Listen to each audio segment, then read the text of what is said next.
Welcome, everybody. It's a pleasure to welcome you to this evening's lecture with an extremely apt title, given the recent political climate in this country. A Mosque, a Church, a Tower, and a Gallery by Angelo Candalepas, part of our Berlage Keynotes, which is our ongoing lecture series featuring internationally prominent architects, designers, thinkers who are at the forefront of design, discourse, and innovation. This evening we have Angelo coming with us from Sydney. He's been here on a longer tour of museums in Norway.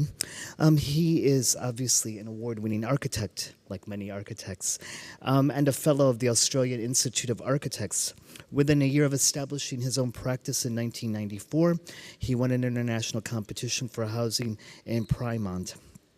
And he has then gone on to win other significant awards, including the Australian Institute of Architects Solomon Medal for Public Architecture, the Friedrich Romberg National Architecture Award, the Seidler Award for Commercial Architecture, and the Aaron B. Bolat Award for Residential Architecture twice, both in 2011 and 2017. In 2016, Angelo was awarded the Premier's Award for Architecture in New South Wales. He recently won a very significant competition for the National Gallery of Victoria Contemporary, a major part of a 1.7 billion arts initiative of the Victorian government and Australia's largest gallery or museum dedicated to contemporary art and design. So this is quite a significant project. So at any rate, it's a pleasure to have you here. Thank you.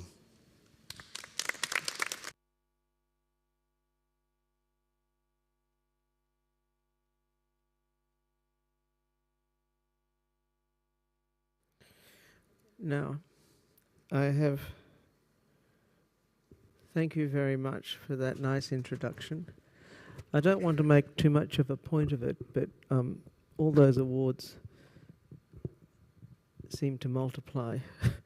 And I think we shouldn't really worry about them too much. But thank you very much, Solomon, firstly for giving me the opportunity and privilege to speak here.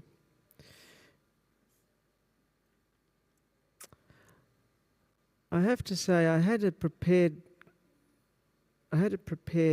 something or other. And then I went to my hotel room, and gifted to me was a series of little booklets. And they were astonishing work because within them there was an essay about Paris and Berlin by somebody that started beautifully, and it had as plate number 1 this image of Paul Klee. Now, what's interesting for me about this image of Paul Klee is that it also is the frontispiece of a book on Sydney architecture. And it's a book about the streets of Sydney.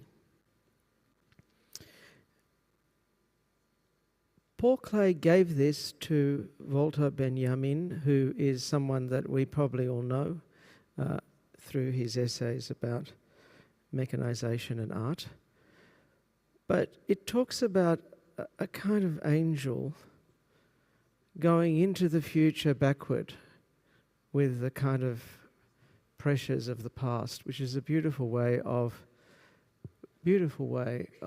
thinking about the tenses that we deal with. And I thought that I'd start the conversation perhaps tonight, because I'd like to end with people perhaps having a conversation with me. I'd like to talk about it in that sense that we are always considering our work in some form of context.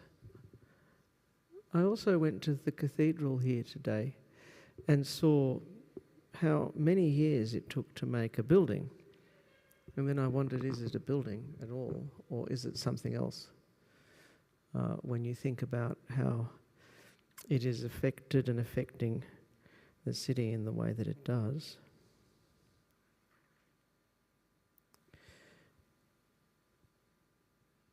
When we think about architecture, we don't think about the things that are to do firstly only with material. I suppose there's this constancy of ideas that is manifest in all universities trying very hard to make interesting or procedural what they're doing, or some sort of method imported into the teaching. Once you think about, however, that everything is made of materials, then you have to ask the question, actually, how can there be this powerful play upon people's, let's say, perception through just materials and just light? I didn't want to do this building at all when someone asked me to do it. They called the office. I was actually already on a scholarship in Finland, looking at the sort of work that I thought should be lauded in the work of Alvar Aalto. But when I got home, there was this message to do a mosque, and of course I always have a problem with this because I grew up with my mentor, the architect of the National Gallery in Canberra, saying to me that actually he should never do something to do with religion because something evil will come out of it. I mean, that's what he thought, But when I said to him, what do I do about this? They even want a dome. He said, you wouldn't ever give up that opportunity, would you, to build a dome? And so we started with this idea of making a building that had a reasonably large span with no columns. And if you remember all of the things that are required in a mosque, firstly, there needs to be a place where people worship and they're pointing in the same direction, Mecca. And you have to work out in Australia how the needle works because, how does it work? Mecca's sort of through the earth, or is it across or something? But there are all these rules about that. And then there's this sense of what does the client say to you when they talk to you?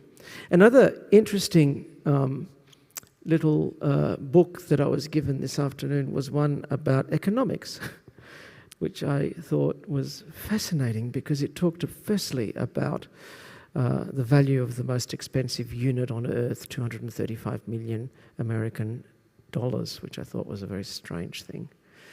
I don't know why I read it. I just kept on reading all of these little books that were so beautiful. This building had to have a span, and we thought what's best to do is create something out of very simple forms, which are square forms, and then cut holes in them such that it became complicated in space. And I always liked the idea of a concept that material can be poured into a fluid, this sort of plastic material called concrete. I always thought that Corb didn't offer a good solution always with it, because oftentimes that sort of idea of béton brut needed something more humanizing, and whilst every one of Corb's works that I know I love, at the same time I think of many exponents of concrete that I think are problematic. And so we had a problem in resolving that material with our client. An architectural photographer, was mentioned by one earlier, is Rory Gardner. And I said to him, just go and photograph it and don't tell me what you do. And he photographed this, which is interesting because this is the context with this sort of laundry on a veranda. And it's a very strange context because on the one hand, we have suburbia, layers upon layers upon layers. This is a suburban lot, And on the other hand, we wanted to create a sanctuary, a sort of sense of something purposeful.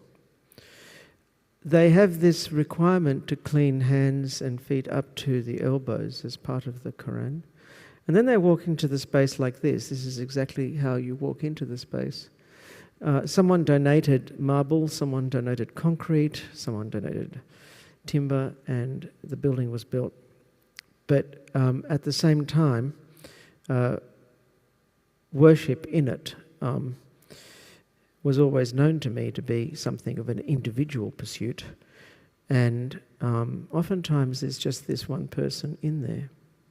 It now has a red carpet and all of this kind of mess that comes with the occupation of buildings, but always above a datum there's this intention of spanning. And what I think is very beautiful is they've painted with my direction of how the geometry would work so that each one of these messages about the form of God is seen in a particular way. And then just to make a sort of balanced composition, there's a kind of scribble at the top of it because it didn't look right without that. So that's a sort of calligrapher's thing. But you can see it starts to become quite personalised. These holes are the things that hold the form together, but also they've got little skylights. Because when people started making these buildings, they saw the ceiling of the building as would be a sky. This is one of the days where they just took the concrete forms off. And that was one of those moments where everyone was, thank God, excited, because could you imagine? I mean, they hadn't seen it for months and months and months and months. And then they were putting the concrete, and I didn't allow them to take any of the bottom off. And could you imagine if it was horrible when they took the scaffold down? I think it was okay. And I'm working with Glenn Murcutt at the moment, and my son is here and my daughter is here. We're travelling together. And I hadn't realised this face of his. This is me as a younger man a few years ago. But it was a beautiful day, and I shared it with him, and he's a good friend, and we're doing 2 projects with him. I show the drawings last because in a way it is like walking backwards. I didn't think of this, but maybe the clay painting is about this as well, about this sort of going backwards.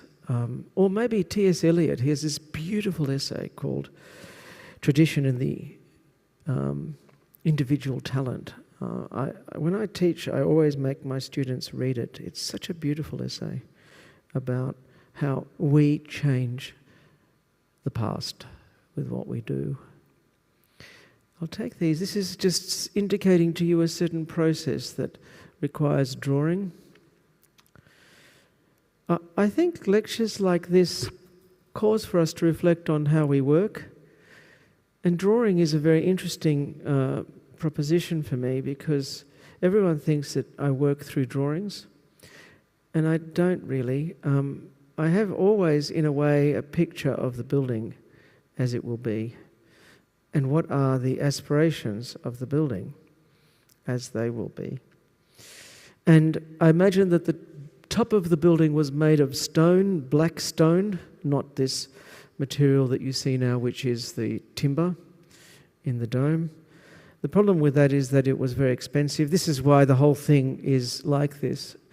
And if I imagine, with all the concrete, if I imagine what people do in buildings, transgenerational buildings, it was easy to argue that they could always build this later in stone. These are just some ideas about the minaret.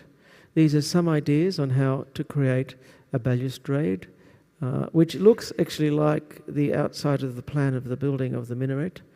This is an idea on the top, how to make a kind of orb in the centre in glass that we were going to blow. And these are details actually of the doors. And we got to a certain point where I was concerned that they didn't have enough money for the doors, and we asked the builder to stop work while they raised a bit more money. And we needed to raise something like $280,000 more for the timber. But we found that was easy to do in an environment where people are interested in the, let's call it the proof, and the proof was happening all the way through in this building, with the unveiling of certain parts and then the leaving it to get wet, etc., with a big hole at the top. These are sections. You can see they have requirements for car parking in these suburbs of Sydney, which is very sad because it remains empty at the moment, because everyone needs to walk. So the council has a way of removing your capacity to build if you're a Muslim by telling you need to have a car park that's too expensive. This was the same problem exactly with a church, because whilst they're complaining now about car parks for mosques, they need to also complain about car parks for churches. It becomes this horrible process of not actually focusing on architecture.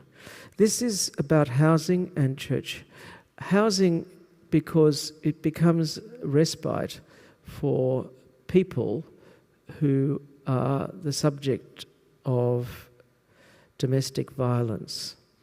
And really it's women only, so it's women's refuge. There's very little social housing, so this church has taken up probably something like 30 women. And one of the problems is that there's a security issue, because the men come and want to be very violent, and you can see it looks like a sort of, fortress. So what we did was we created this building made of sewage pipes. They're concrete sewage pipes that are part structure, part screen, that hold the building together. And what we did is we painted them white. So they're the soft part of this approach. And of course, I'm always interested in how water sheds off buildings. But it ends up becoming quite, let's say, I always like conflict in the thinking if you have something that requires to be such a fortress-like thing, but at the same time, it deals with a softness of light.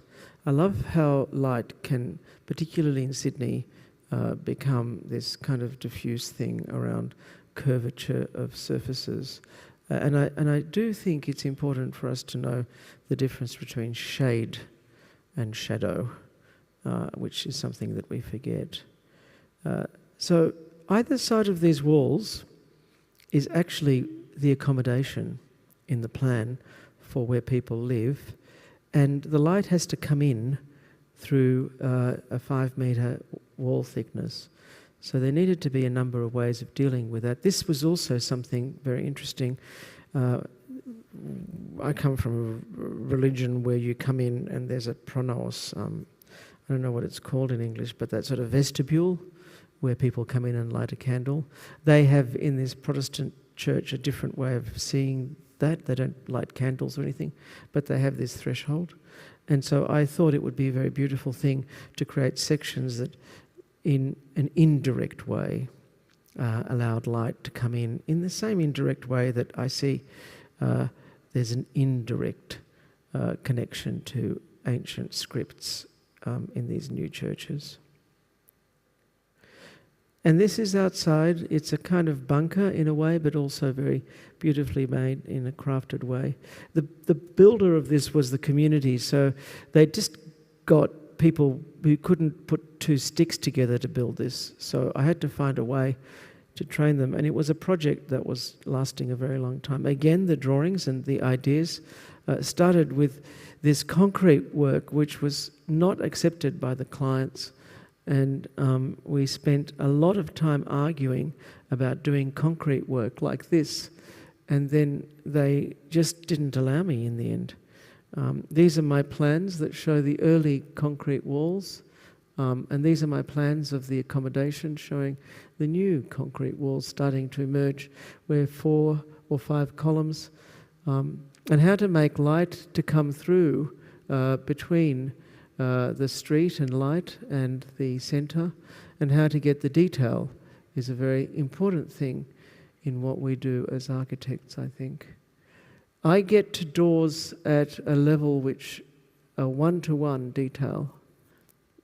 If you cut a bit of aluminium out, you can make a handle like this that reinforces it. And this was an early sketch of the ceiling, a later sketch of the doors. People are constantly working over my drawings. They have something like 12 languages they need to translate in this, so that I needed to find a way where people could also enjoy the service, and these are sort of details. And then I wanted light to be diffused over what I would think is the altar part of the church. And then this is a later detail to show how the light would work through the kind of skylight bouncing light that was necessary. As architects, we need to predict how something might develop against its relationship with nature. And they're the translation. This is a bit like the Church of Utzon in Berlage in the sense that I always look at all precedents, and but I found that in the end it was very different because of the way that the roof worked. And the other thing, of course, is to save money. And by reading some of the things that I read today in the little booklets, I noticed that people aren't afraid of these subjects here. But to save money, all I did was put 2 beams and then connect them, and I let them sag, and then the ceiling was just a piece of very economic plywood that was allowed to be what it was. And the roof was meant to be all across the whole lot, but to save money, we saved half of the roof, and I created this section in the centre, which I was showing you before, with gold reflected in the light, and you can see how that in the end appeared in the technical drawings, and how the roof appeared in the technical drawings. So the 2 beams at the bottom are just literally there to sag, and then they're tied up with a truss. There's almost no structure involved. In that same time, we were looking to do a tower in Sydney, which was the subject of a competition. And I'd argued for very long that there was a need to create a kind of type of architecture that had to do with a modular reaction that was repeatable. I'd spent years explaining to students that plans needed to be repeatable, so that there needed to be something universal to be seen in them. But at the same time, it's very important that there's a particularity to the plans for the site. And I noticed that in your facades exercise, in the little books that you gave me, I don't know if anyone knows all of this, but the one you'll know that little facade exercise in the canal. There were many ways of looking at that particular thing that intrigues me, and that is something to do with the context, and something to do with contemporaneity, or something to do with materials, or something to do with a plan.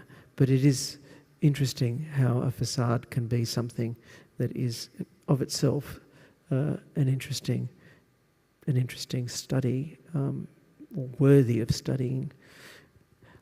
This is peeking through, and one of the things that I've always been concerned about is this sense of proportion that comes with very fat buildings.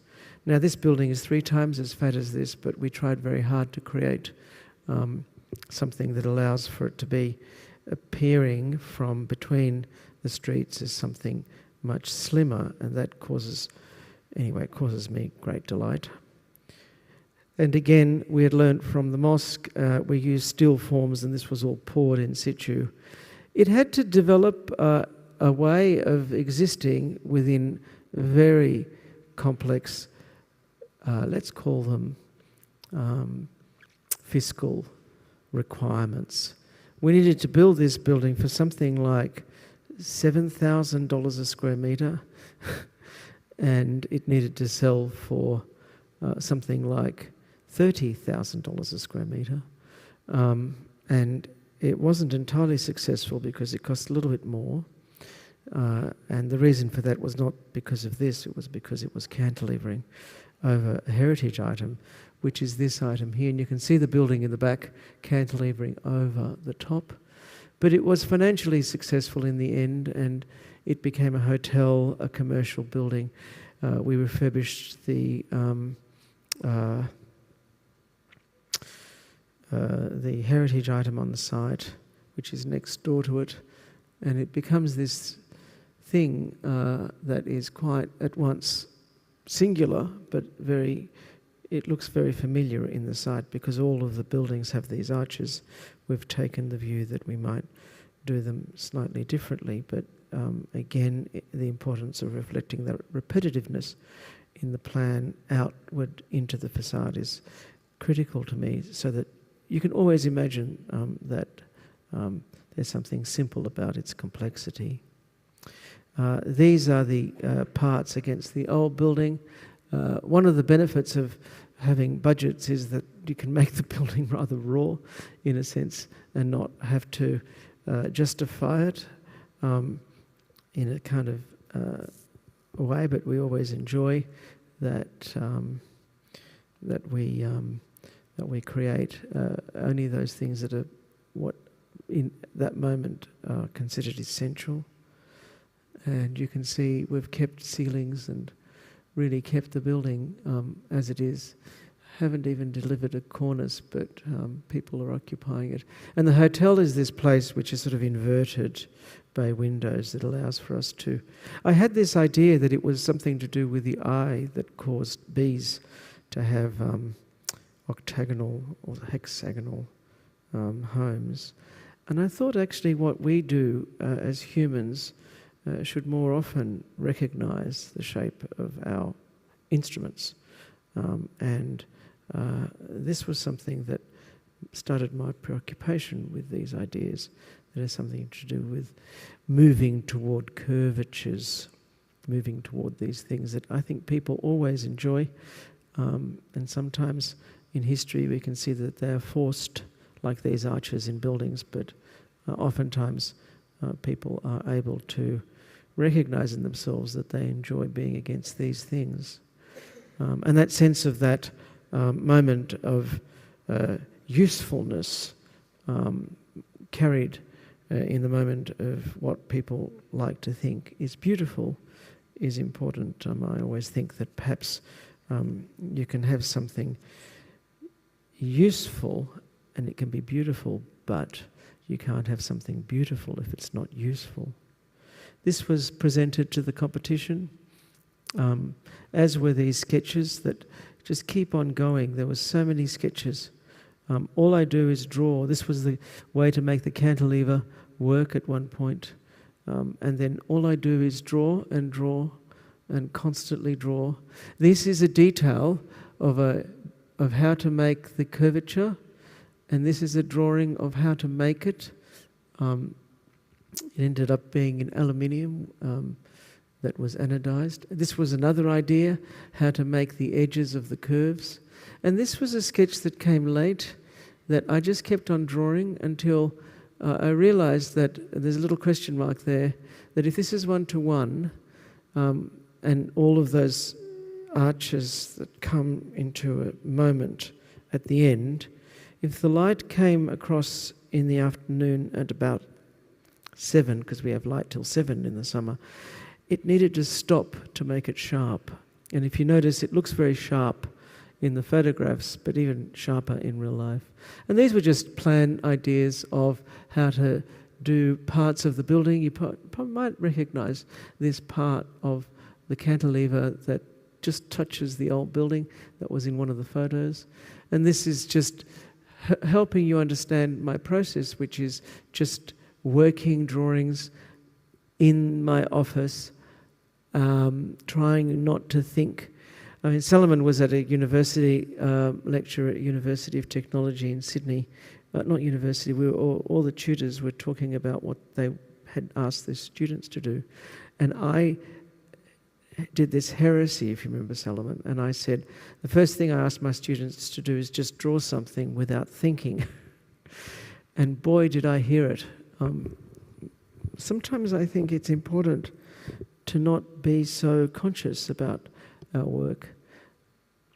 When you think of music, is that a conscious effort? And oftentimes when it is a conscious effort, isn't it so forced and so counterintuitive? I mean, Immanuel Kant has this beautiful frontispiece to the second edition of his critique of pure reason. And it was because it wasn't sold. And that was, I think he called it the Copernican idea. If you think about what Copernicus did, he thought that the sun was not rotating around the earth. Now, what you're doing, if you're standing on the earth, is you see movement of the sun. So it's counterintuitive, isn't it, to think that actually we're the ones moving, because you're seeing the sun moving. What he suggested is many things come out of thinking the thing that isn't obvious, that is the opposite. And sometimes I'm just reminded of that last sketch, of how important it is to actually not do something that is obvious, not do something that is so direct and so pragmatic. And one needs to be able to think about how that can come to be. And it isn't by thinking about everything all the time. Sometimes it's also about not thinking. I hope I don't get annihilated this afternoon or this evening because I said that.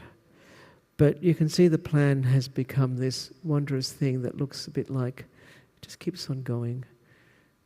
This was a 300 million odd building. It got us into another place where we were told we could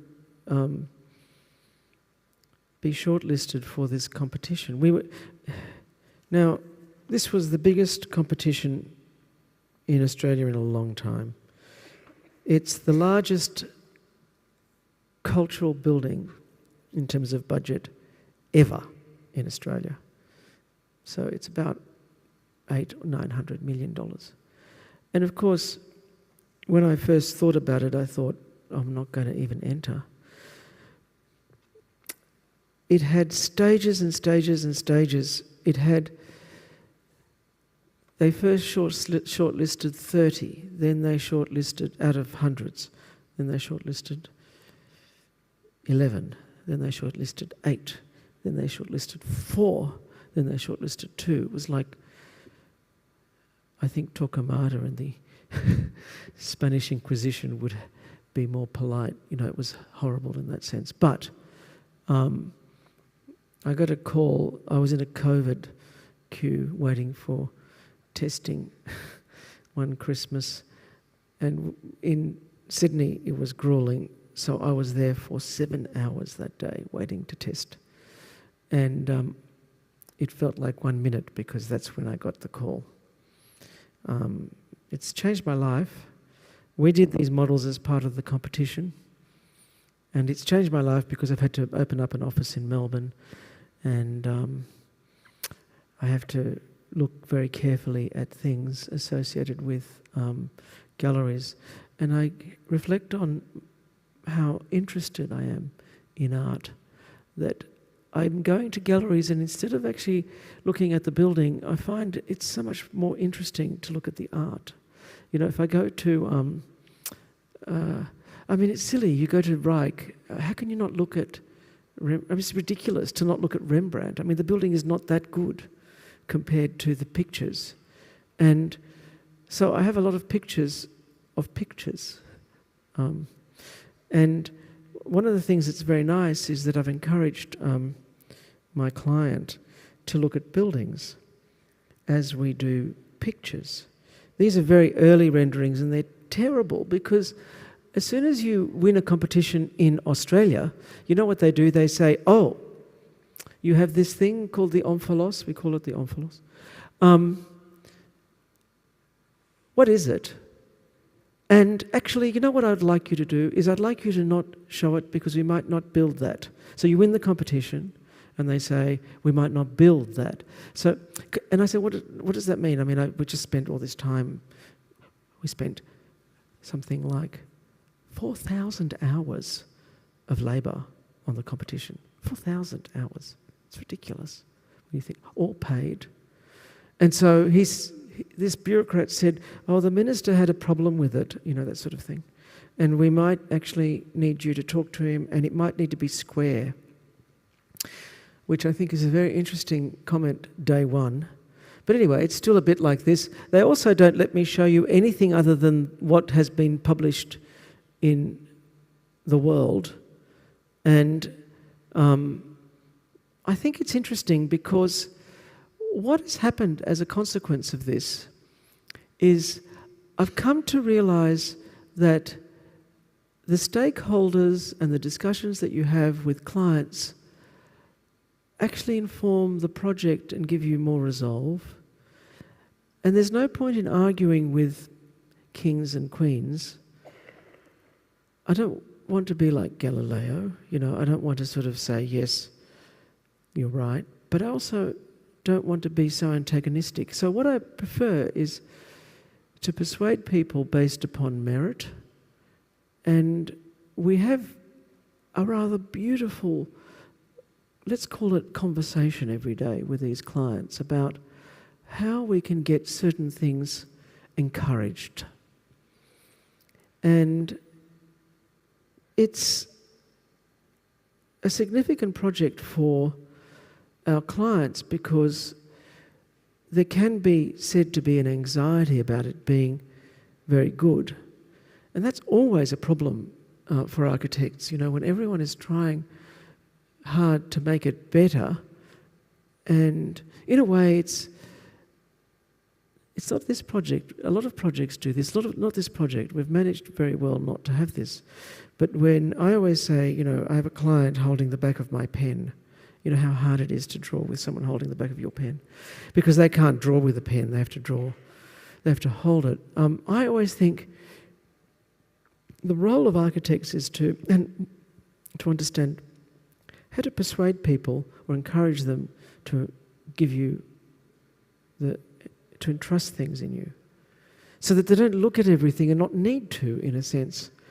And I think we've got to a point where, because I am constantly drawing,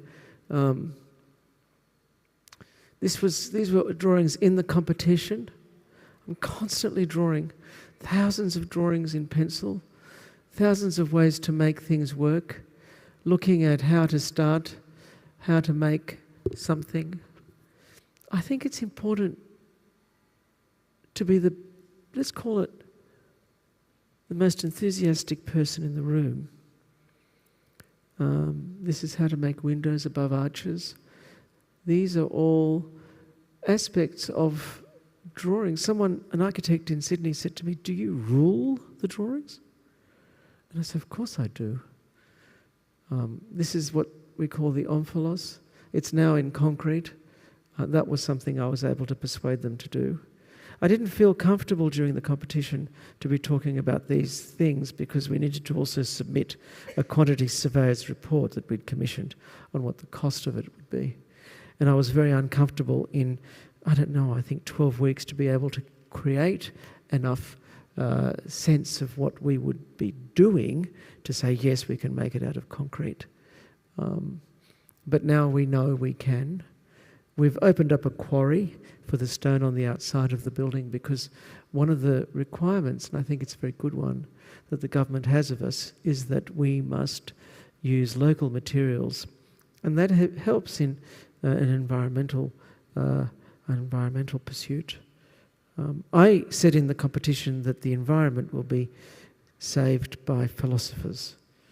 It will be saved by artists, because they're the ones that are the consciousness. And for the first time in history, we can see that artists aren't just representing what's there. They're antagonizing. They're dealing with things in a way which is incredibly powerful for humanity. It isn't doing a portrait of just how something is done. It isn't a cat and a woman in a hat. It isn't the stuff you see at the Frick in New York. It's probing. It's angry in a way. And it's saying the world needs to be better. These are some ideas about windows. This was an idea about how to make a dome. This is an idea about how to make the concrete sphere. People would say that this is a bit like, the Enlightenment work. I think maybe it must be. But it always came from a place which wasn't totally conscious. So I don't know where it comes from. And it always was this thing where I just went to the side and said, we must do this, and didn't really know why. But it's not even post-rationalizing. It's coming to an understanding that your reflection and consciousness, in a way, is able to direct you without you being there. And some people don't have this confidence in intuition, but I think we need to all feel that as an animal on this earth, the intuitive approach is incredibly powerful. This is a drawing of a section through everything during the competition. On the 2nd of the 11th, 21, I was drawing this. On the 22nd of the 12th, 22, we were given the notification that we won. There were thousands and thousands and thousands of drawings. And I just was tireless. This was when the columns were glass. This was an early drawing that was just thinking I was Frank Lloyd Wright, and I wasn't. And these are just drawings of facades that we do, always thinking. I was speaking with an Indigenous person who said, what about the animals? And I didn't quite understand what he meant by that. So I said, well, our building can be an animal.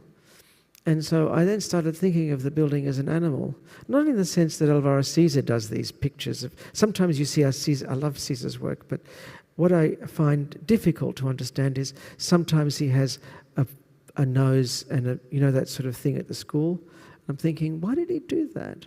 Like, it's just strange. It's not a criticism, it's just I wonder why he did that. But I think I do know why, because in every work we can see a reflection of our efforts. And we leave this behind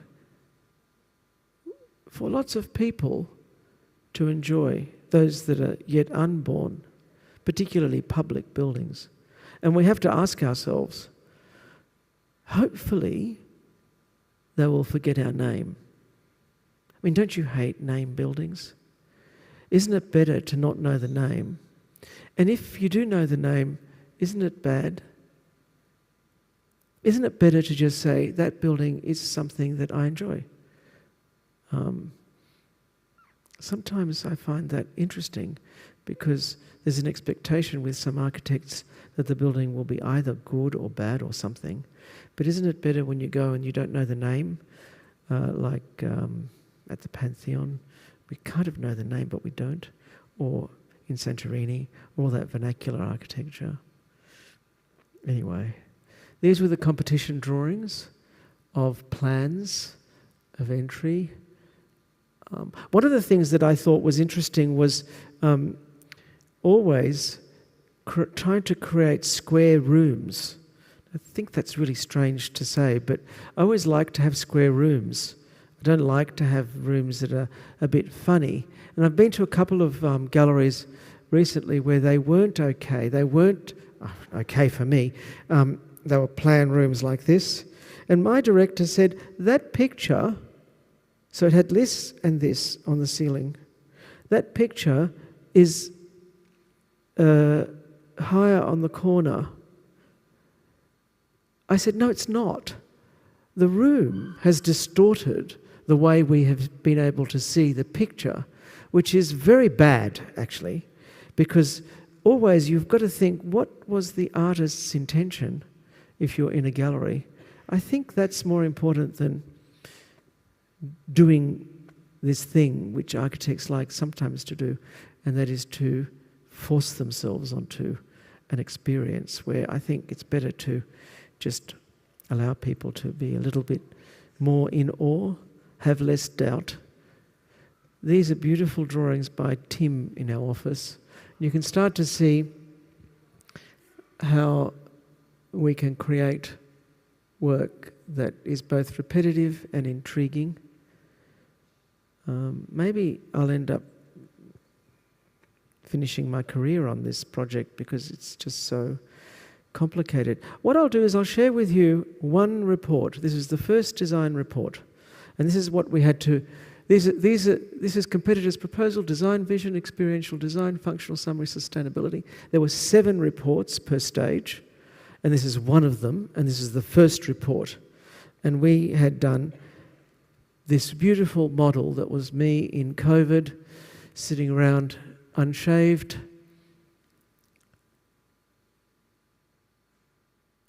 And the very first thing I said was there needed to be optimism because we were so pessimistic. But on these dot points, it says that the architecture must deliver something simple to be absent of tense, something that enters the realm of repose and offers intelligibility in all dimensions. Now, I don't even know what that means 100%, but it's kind of nice that I wrote that.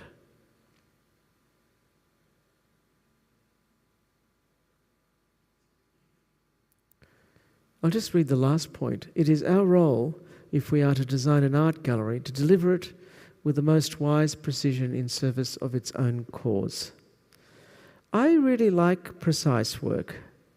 This is talking about the geometry, really about pi, Boethius, this one wonderful artist, William Robertson, looking up, this wonderful landscape. I had these ideas that were perhaps metaphorical, but this was the first report which I thought I would share with you. One of the most beautiful things that's happening in Australia is that we're starting to connect with Indigenous people and understand, in fact, that we all have this indigeneity, that we're all from some part of the earth. And we spoke to them a lot, and the very last thing is about how we had to connect to the moon in this way. So we had this dialectic of forms and shapes. I think I'm allowed to show you a video. And what I'll do is I'll just play it, and straight afterwards, what I'll then do is take questions. I've got a few minutes for questions. I don't know how to do this. Press the button.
I can't.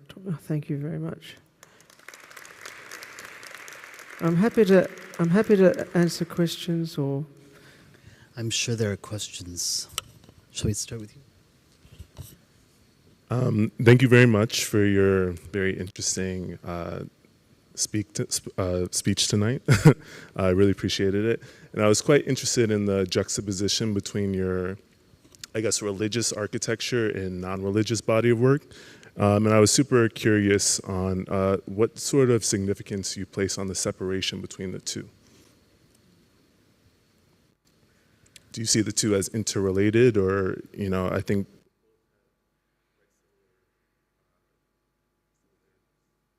I think I can repeat the question in the way that I'd like to hear it. Yes, go ahead. I think what you are trying to say is, do you see there is a difference between the work you do as religious architecture when compared to the work that you do that isn't? Yes. No, is the answer. I have this beautiful memory when I was young, perhaps your age, where I read this essay for the first time of Louis Kahn, the ETH lecture, Silence and Light. And one of the things that came to me, and perhaps it's very unfashionable to say that I believe in God, but I can't deny myself of that right. So I think to myself, if ants are working all day, if there are animals working all day, what's our work? What makes us human is actually our work. And then what is it that gives us a sort of sense of connecting to those universal beliefs that exist in religion? Now, I'm not saying I like the church. I'm talking about my spirituality. And I think the work has some connection to something that isn't yours to make, and that is the work. You're not making the work, in my opinion. It is an effort that comes from your connection to some other force.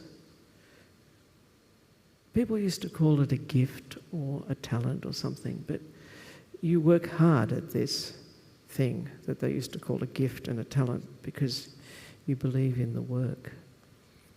And if I'm doing a commercial building, why is it that I have to think of only commercial things in that building?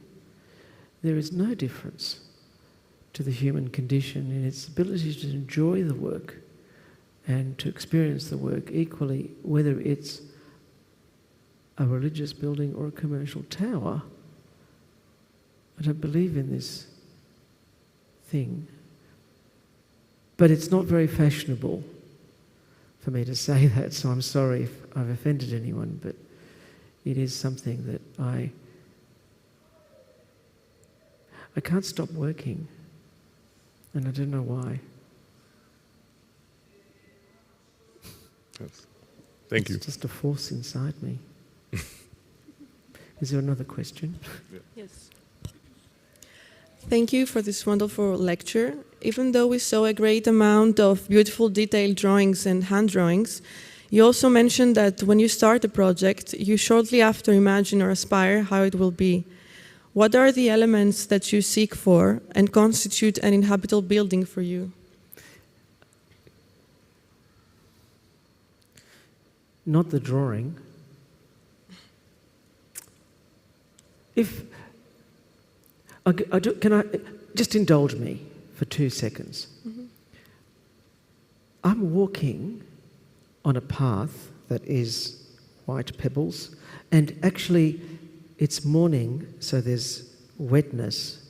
They're wet and cold, and I'm barefoot. And the path is 5 meters wide, so I don't feel that safe because I'm walking in the center of it. And it runs for 50 meters, if you know what 50 meters, it's a pool. And then I get to a door, it's triangular at the top and a little bit side at the bottom, and it's pivoting stone. It's very thick, but I can get through it. And it's made of stone, and it has this pivot at the top, which is bronze.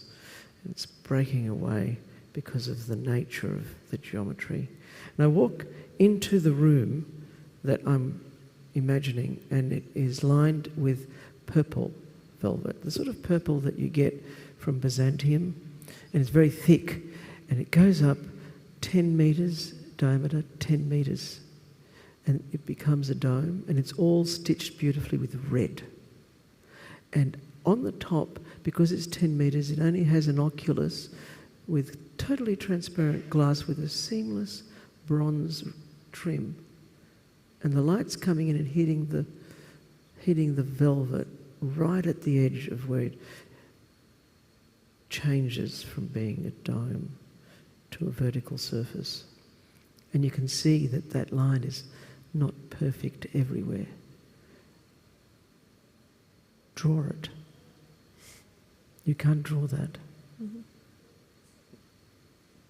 So what am I trying to say? I don't think of the building through the drawings. I think of the building in my mind, and I think of it all. I don't think of it as an abstraction. I think of it as the thing I'm walking in and what I want to be in. And then I make the drawing, and it's always a disappointment. Always. It's a nightmare. It's like the worst thing to do drawings and be good at them, because they can really trick you that the work is okay. You know, when the drawing is really beautiful and you think, oh, there used to be a person called Shin Takamatsu, and he was a Japanese architect and did beautiful drawings. There's another one called John Hedgick, beautiful drawings, and then the building is like, ooh, it's not okay for me. So how do you explain this to a student? Or how do you mark it if it's not a drawing? Or how do you know, how many buildings have you seen the pictures of and you go there and they're a disappointment? Mm-hmm. And how many buildings have you not even seen the picture of and you love? So I suppose my process, if you're thinking that the drawings are my process, is not my process. My process is something a little bit more solid. Thank you very much. Is it okay? Yeah. Can I just say, one of the things that we should do is write the building. Just write it. What it should be. So I have a question very related to what is a building, maybe. I think in the very beginning of the lecture, you started by saying that today in the morning in Delft, you saw the cathedral and you were questioning what is a building, if it takes so long to make. So the question is for you, what for you is a building? The question for me of what a building is a simple one to say. It's something that has been built that you occupy. A more complex question is, what is architecture? And I suppose I used the wrong word. Is that cathedral architecture? And it depends, doesn't it? It depends on you as a person who is thinking, what is the definition of architecture, as opposed to what is definition of a building? And I put it down to a couple of things.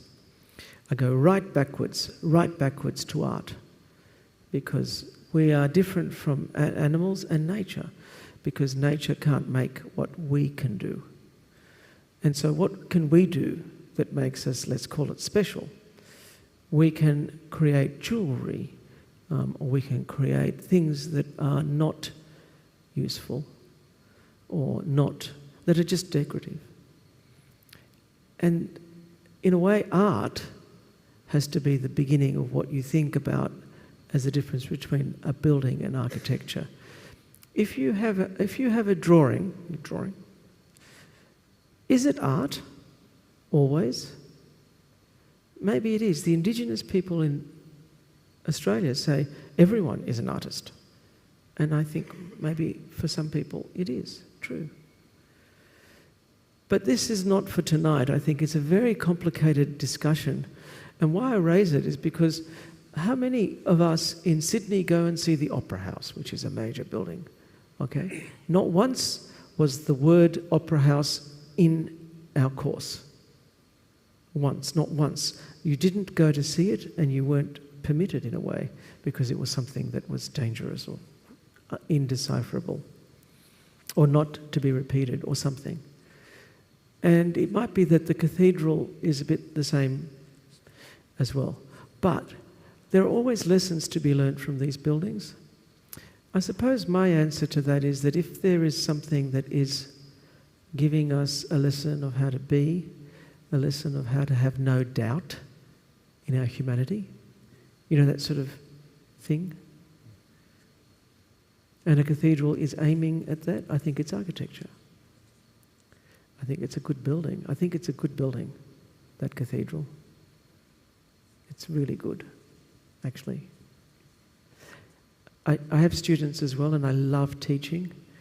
And we went to Cologne Cathedral. We went to Cologne to see Zumthor's work. And by accident, we went to the cathedral. How can it be an accident? But by accident. And I didn't enjoy Zumthor's work as much as I enjoyed the cathedral. How can you not? But I made them draw the plan. Now, do it in reverse. It's beautiful. It's like, let's finish by where I started. If you are clay, you're drawing the angel going backwards. Let's draw the plans of the old buildings. It's hard because they're there and you can't just make a mistake because it's easy to see that that's a mistake. It has columns, it has an ambulatory. I was thinking I should draw the plan of this cathedral, but it will take so long. I don't have 10 hours to draw the plan while I'm in there. And you learn a lot about the human condition as soon as you do that, because why is that building the way it is? Anyway, I'm intrigued that a second one was built. I have a new one and an old one. I don't know. I have to work why they built a second cathedral. It's bizarre, but anyway. Does that answer a little bit of your question? I hope not. More questions in mind, but yeah, it does. Thank you. Yeah, I mean, the thing is to not actually answer the questions, is it? Sorry, did you want to ask a question? Yes. You talked about intuition, and also you are a teacher, you're teaching. You talked about intuition and to be less conscious in a way, no? Yeah. And I'm curious because in my student years, I kept stopping myself of being intuitive because in a way I thought it would be misleading. I was not experienced enough, let's say. So I'm curious if you believe that intuition comes as a comfort for you, that you're experienced enough to let yourself be intuitive. I don't know if you understand the question. Or you also would suggest your students to be intuitive in a way, like if it would help. I don't suggest it to them. After that interjection, I realized it was a dangerous place to talk about intuition. I got very, very angry once because there's a group called I think they're positivists, you know, and they talked about evidence-based things. And it was all as a consequence of all sorts of philosophies that had happened early last century.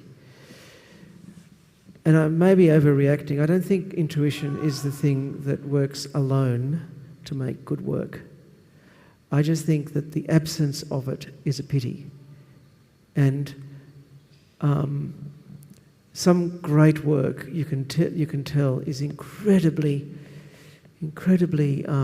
focused on answers about life, and it delivers.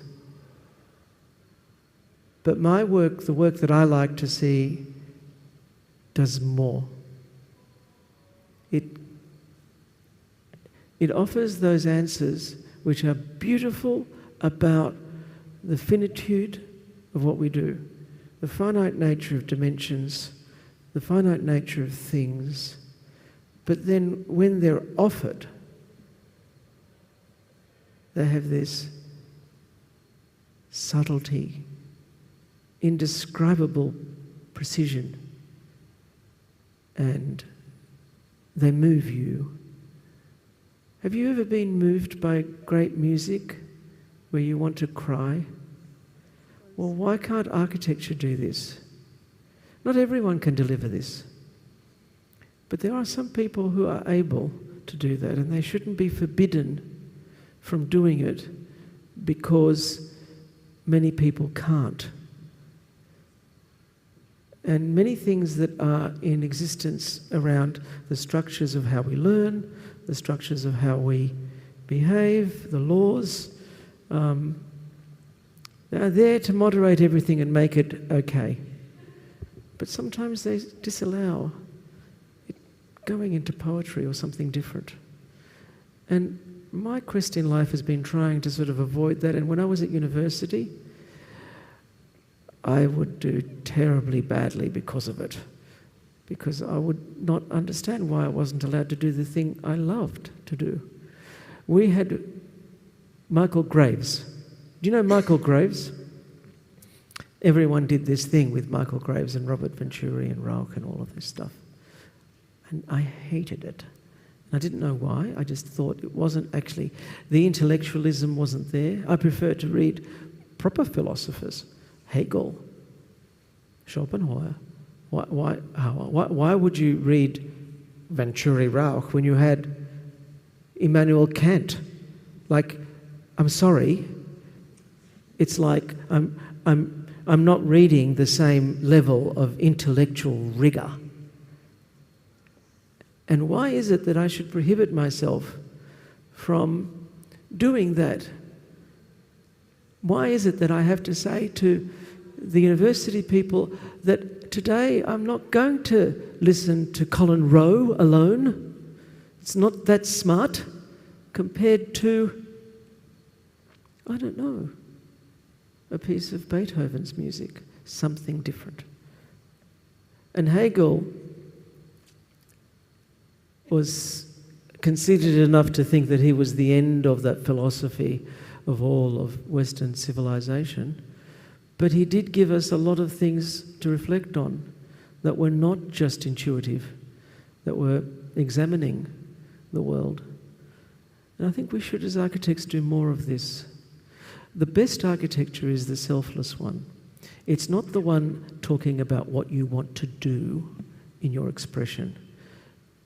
It's architecture for me that is clear as to its intent, but also predicts how people will be able to behave in a space in a way which is very precise about the human condition, that observes everyone's ability to behave in a certain way and then projects walls into the earth and roofs and structures that make them behave in a certain way. And that ability to create something and predict, and its precision, for me, can develop into great architecture. Because you're actually then touching that part which we don't talk about of the human condition, which is its spirituality, its other frequencies that are not as conscious as the direct consciousness. I think that's more interesting for me. So when you talk about spirituality and architecture, everything has to be connected. And I talk like this to my clients that are giving me hundreds of millions of dollars to do their buildings. I'm not afraid to talk about it. It's okay, because I can talk to them about how much is the cost of steel today, which changes every 5 minutes. Or I can talk to them also about the things that they need to know that I care about as well. Cost of labour. How much they will gain by this development. so that it's not that risky for them. The propensity for interest rates to go up. Will there be a war for everyone to be affected? These things matter. You can't love your work and not be in the world, right? Everything has to be real.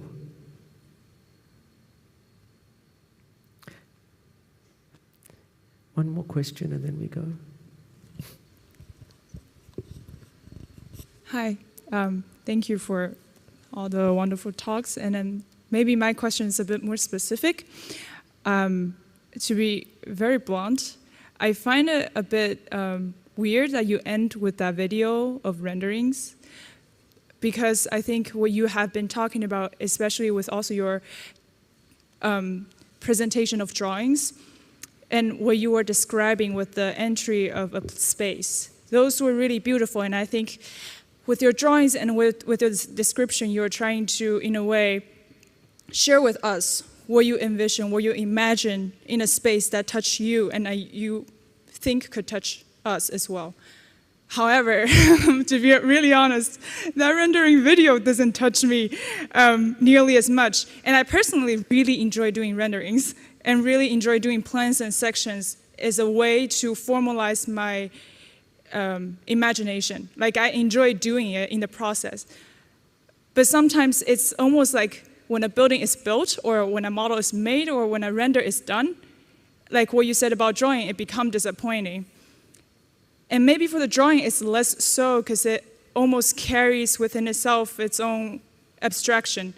But rendering has this form of being so real, so true. I agree with you. It was horrible for me to do that, and I apologize.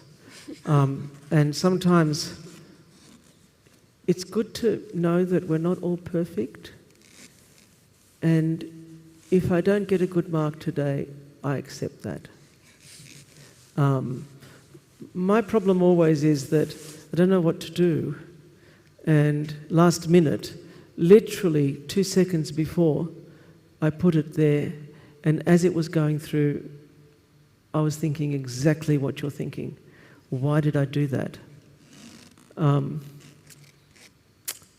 I don't think it's that bad to fail.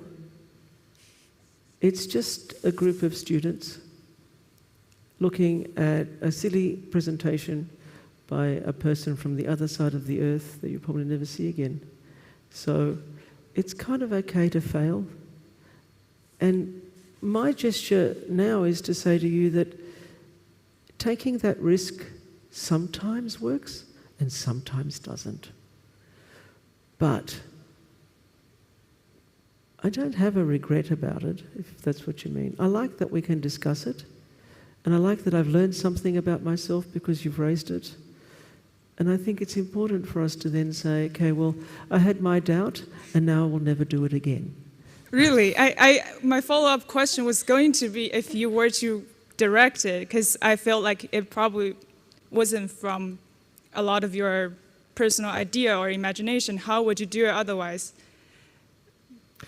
I don't know the answer to every question, thank God.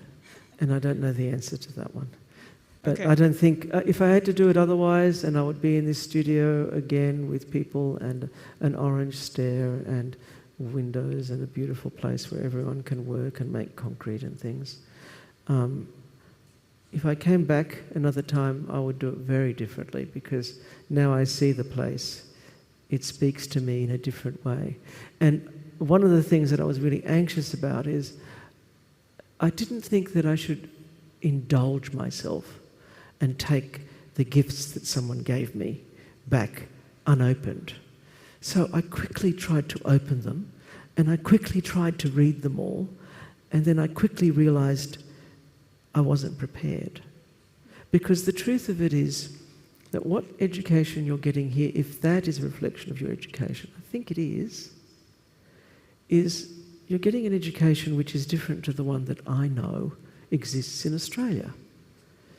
And you should be incredibly excited about being here, because there is no difference in what you do to that which happens in the world. Now, you probably don't know what I'm talking about, but if you were in Sydney, there would be a difference to that which happens in the world. You're developing a kind of connection to things that matter to the world. And whether it's a sort of facade on the canal next to some very interesting buildings, or it's a study about the plans of Berlin and Paris at a time which was quite formative, or it's essays about Ireland, you know, a place between a highway and a town.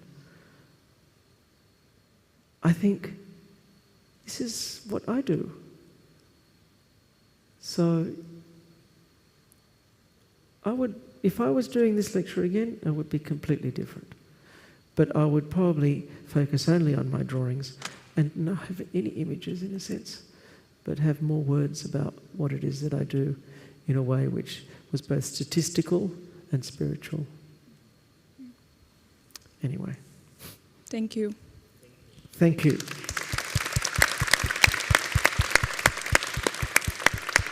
All right.